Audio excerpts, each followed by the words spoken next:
জগন্নাথপুরে চৌধুরী বাড়ি ভেঙে ফেলার প্রতিবাদে মানববন্ধন। ভিডিওটি পাঠিয়েছেন শাহ ফজল আহমেদ, উপজেলা প্রতিনিধি, জগন্নাথপুর, সুনামগঞ্জ।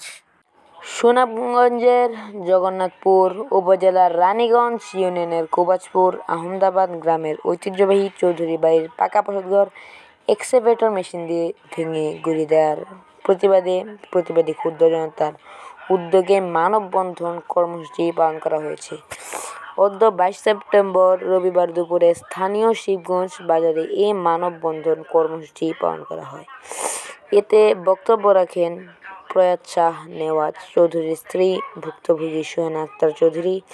প্রতিবাদী ক্ষুব্ধ জনতার পক্ষে সবির মিয়া, মিজানুল হক, খলিল মিয়া চৌধুরী, লুবন মিয়া চৌধুরী, রিজু মিয়া, সোহেল মিয়া, প্রবীন্দ্র দাস প্রমুখ। এতে স্থানীয় গণ্যমান্য ব্যক্তিবর্গ সহ অসংখ্য প্রতিবাদী জনতা অংশগ্রহণ করেন। মানববন্ধনে ক্ষোভ প্রকাশ করে বক্তারা বলেন, ঐতিহ্যবাহী চৌধুরী বাড়ি ভেঙে গুঁড়িয়ে দেওয়ার ঘটনাটি অত্যন্ত মর্মান্তিক ও ন্যাক্কারজনক। যারা এমন অমানবিক ঘটনা ঘটিয়েছে, আমরা তাদের দৃষ্টান্তমূলক শাস্তির দাবি জানাচ্ছি। প্রসঙ্গত, গত 3 সেপ্টেম্বর দিন দুপুরে প্রয়াত শাহ নেওয়াজ চৌধুরীর স্ত্রী সোহেনা আক্তার চৌধুরীকে মারপিট করে ঘরের মালামাল লুট করে নিয়ে এক্সকাভেটর মেশিন দিয়ে পাকা বসত ঘরটি সম্পূর্ণ ভেঙে মাটির সাথে গুঁড়িয়ে দিয়েছে প্রতিপক্ষের লোকজন। এতে প্রায় 60 লাখ টাকার ক্ষতি হয়েছে।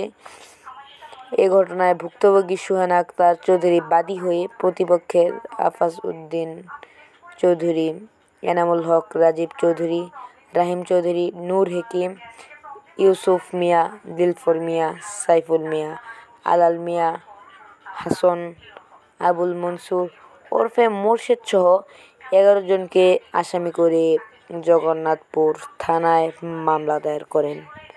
এতক্ষণ সঙ্গে থাকার জন্য সবাইকে ধন্যবাদ ও আন্তরিক শুভেচ্ছা।